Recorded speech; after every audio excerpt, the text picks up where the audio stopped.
हम सभी जानते हैं कि हमारा परिवार हमारी जिंदगी में कितनी महत्वपूर्ण भूमिका निभाता है। चाणक्य ये बात अच्छे से जानते थे कि एक इंसान सबसे पहले अपने परिवार का होता है।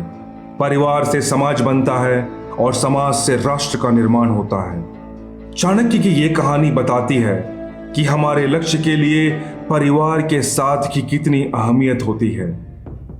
अपनी विश्व विजय की राह में सिकंदर भारत की सीमाओं तक पहुंच गया था।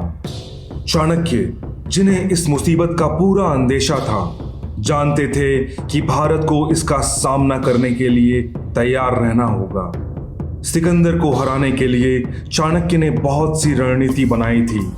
अपने शिष्यों की सेना बनाना भी उन नीतियों में शामिल था। एक ऐसी सेना जिसमें पुरुष और महिला दोनों थे। इस प्रकार के सेना के बहुत फायदे थे। गुरु और शिष्य का रिश्ता बहुत मजबूत होता है।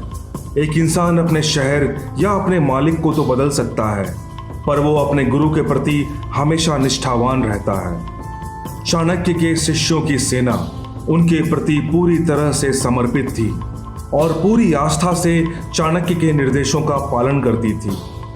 पर चाणक्य को यह भी पता था कि उनके शिष्य अपने परिवार के दबाव में पीछे हट सकते हैं। चाणक्य, जो कि एक महान मनोविज्ञानी भी थे, अपने शिष्यों के साथ साथ उनके परिवार वालों के मानसिक स्थिति को भी समझ सकते थे। इसलिए चाणक्य केवल उन्हें अपनी सेना में शामिल करते थे जिन्होंने अपने परिवार की सहमति और आशीर्वाद लिया हो। एक बार एक युवा लड़का उस सेना में शामिल होने के लिए आया। नियम के अनुसार चाणक्य ने उसे अपनी माता से अनुमति लेने को कहा और कहा कि वो इस कार्य के लिए उसके साथ उसके घर चलेंगे। तब उस युवा लड़के ने कहा, आचार्य, आपका मेरे घर में आने और मेरे माँ से मिलने का पूरा स्वागत है, पर आप मेरी माता से अनुमति क्यों लेना चाहते हैं? मैंने आपकी सेना में आने का निश्चय पहले ही कर लिया है और मुझे मेरे परिवार की अनुमति की कोई आवश्यकता नहीं। शब्दों से ज्यादा कार्य को अहमियत देते हुए चाणक्य ने कुछ नहीं कहा। जब चाणक्य उसके घर पहुंचे तो पाया कि सभी चिंतित थे। चाणक्य को देखकर उसकी मां क्रोधित हो उठी। उन्हें लगता था कि चाणक्य ने उनके पुत्र को बहका दिया है। मां ने क्रोध में कहा, मैंने आपके और आपके नीतियों के बारे में सुना है आचार्य चाणक्य। आप बच्चों को ऐसी राष्ट्रीय विचारों से कैसे बहका सकते हैं? और अब आप एक सेना बना रहे हैं जिसमें मेरा पुत्र जाना चाहता है। आप क्या चाहते हैं कि ऐसे बेकार के युद्ध लड़ें और मेरे पुत्र को मौत के मुंह में ढकेल दें? मां होने के नाते वो अपने पुत्र को खोने से डरी हुई थी। वो चाणक्य को आखिरी शब्द तक कोसती रही, पर चाणक्य ने एक बार भी उन्हें कोई जवाब नहीं दिया। चाणक्य की इस खामोशी को देखकर मां बहुत अचंभे में पड़ गई। तब चाणक्य ने कहा, मुझे लगता है कि मैं किसी गलत घर में आ गया हूं और मैं एक ऐसी महिला से बात कर रहा हूं जिसे मातृत्व का मतलब ही नहीं पता।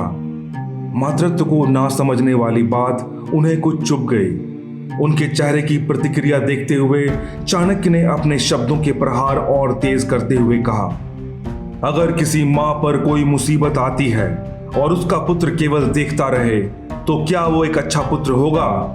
तो तुम अपने पुत्र को अपनी मातृभूमि की रक्षा करने से कैसे रोक सकती हो जिस पे दुश्मनों ने आक्रमण कर दिया हो?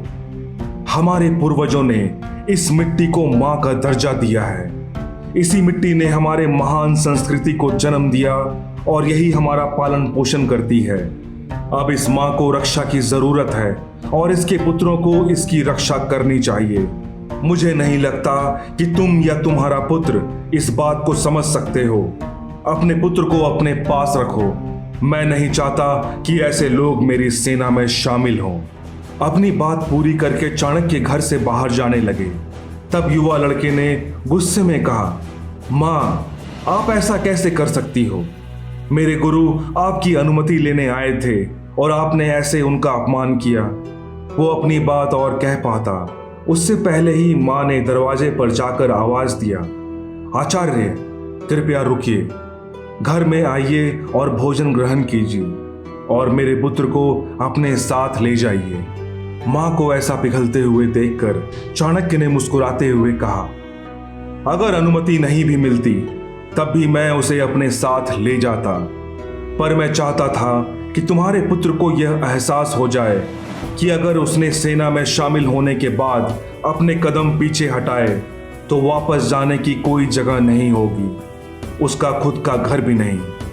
अब उस युवक को अपने गुरु की बात समझ आ गई कि अगर एक बार आपका परिवार आपकी सोच पर भरोसा कर ले तो आप अपना 100% उस कार्य में दे सकते हो। तो मेरे दोस्तों, ये कहानी हमें क्या सीख देती है? परिवार हमारे जीवन का एक अभिन्न हिस्सा है, इसलिए जो भी कार्य करना चाहते हो पहले खुद अपने आप पर भरोसा करो और फिर अपने माता पिता के विश्वास को हासिल करो, क्योंकि जब हम अपने लक्ष्य से जूझते हुए लड़खड़ाते हैं तो हमारे माता पिता का हम पे विश्वास हमें उस जंग को जारी रखने की ताकत देता है। इसलिए अपने सपने, अपने लक्ष्य के लिए अपने माता पिता का आशीर्वाद लेना कभी मत भूलना, जैसा आचार्य चाणक्य ने सिखाया।